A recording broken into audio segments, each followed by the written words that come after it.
In this video, I want to discuss atherosclerosis, which is extremely important because it's the pathophysiology behind both heart attacks and strokes. So another name for heart attack is myocardial infarction. The clinical name for stroke is cerebral vascular accident. These are the two major killers in the United States. We need to do everything we can to prevent those. And what causes them is decades of this atherosclerosis developing in our blood vessels, our arteries. Even, if you're in your early 20s watching this and you eat a poor diet, that is predisposing you to this that develops over decades. So don't wait till you're older to eat healthy. We need to start eating healthy when we're younger. What can we do to prevent atherosclerosis? We need to take really good care of our endothelium. Our endothelial cells are the innermost layer of our blood vessel. And you can see a little picture of the endothelial cells here. And underneath that, it has the basement membrane. Underneath that, some smooth muscle. And underneath that, some fibrous tissue. But our innermost layer of our blood vessel, called our tunica intima, involves these endothelial cells. And as long as they're happy and smooth and not irritated, everything just kind of goes right by them. Cholesterol, LDL cholesterol, everything just kind of goes right by them. And those two things kind of get a bad rap. But we need cholesterol to be deposited in our cell membranes. We need them as precursors to our steroid hormones. Our brain needs cholesterol. So we don't necessarily want to get rid of all cholesterol, but we need to take care of our endothelial lining so that cholesterol doesn't become a bad thing and get lodged up underneath those cells and start to develop a fatty streak that can develop into a plaque. So our risk factors involve diabetes, and this isn't just people with diabetes. This is hyperglycemia in general. We want to eat low glycemic foods that slowly go into our bloodstream, and they don't spike our blood glucose, because high blood glucose gets us out of homeostasis, and it's toxic to our endothelial cells, and it can be a cause of that cholesterol getting deposited under the endothelial cells. Smoking, those toxins are terrible for the blood vessels because they irritate these endothelial cells. We do need to keep our cholesterol in check. So when it gets off, it's called dyslipidemia. Emia means blood, and we want to keep our total cholesterol desirables under about 200 milligrams per deciliter.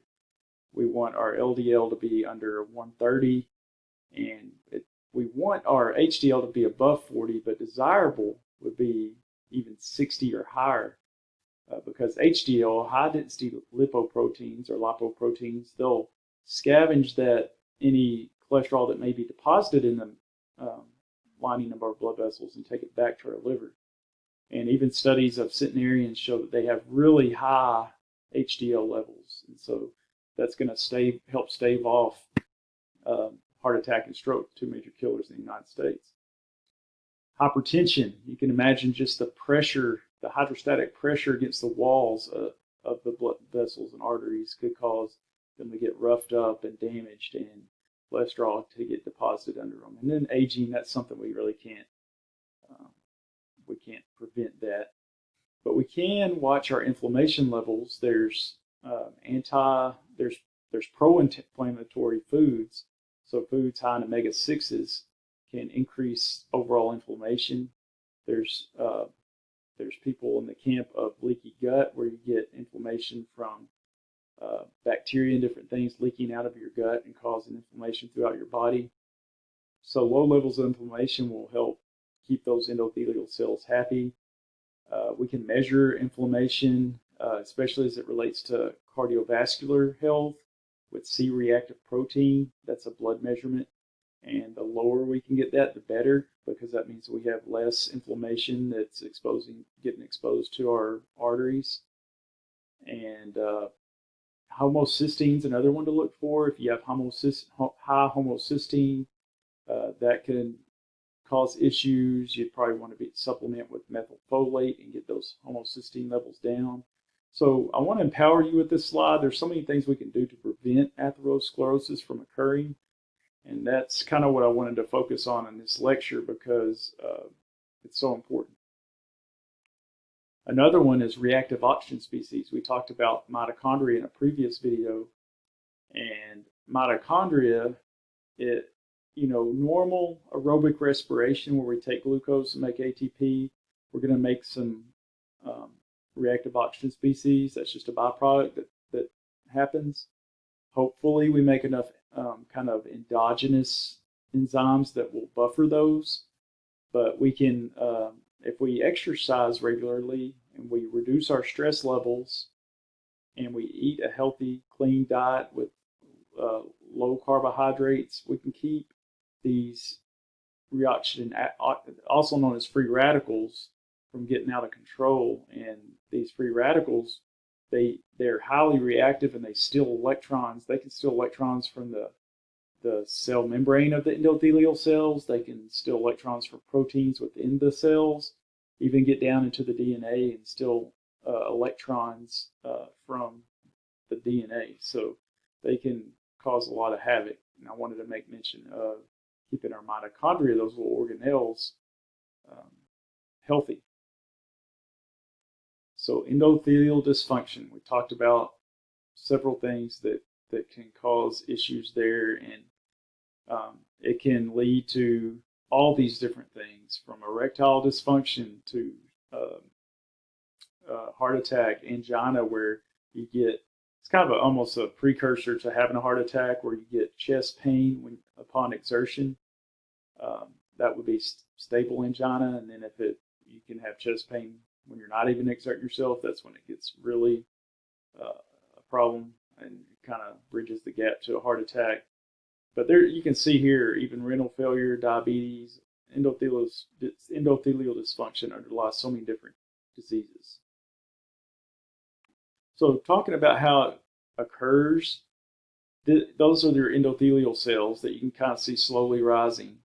What happens is some of your cholesterol gets, if that endothelial cell gets roughed up or damaged, some of that cholesterol is going to move inside underneath it, and it becomes oxidized. And as it becomes oxidized, that causes inflammation. And when we have inflammation, that sends signals out to our white blood cells, in particular in this case, the monocytes circulating in our blood. You remember monocytes, when they go from the blood to the tissue, so when they squeeze through that endothelium, we call them macrophages. Macrophages are big eaters.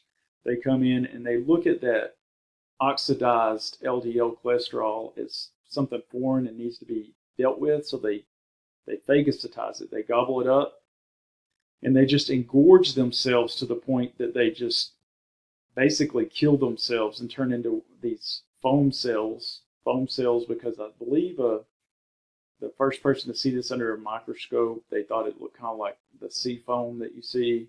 But basically this kind of builds up and narrows the lumen, narrows the pathway for the blood. And that's kind of the first stage, is a fatty streak.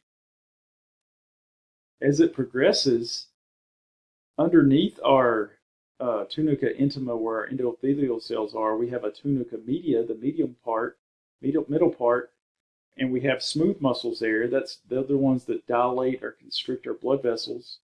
And some of those, this is really strange, but they'll migrate up above the fatty streak and plaque, and they kind of change from these myocytes, these muscle cells, and become kind of fibrotic, and they can secrete collagen, and they actually progress to form a cap, fibrous cap, over the plaque.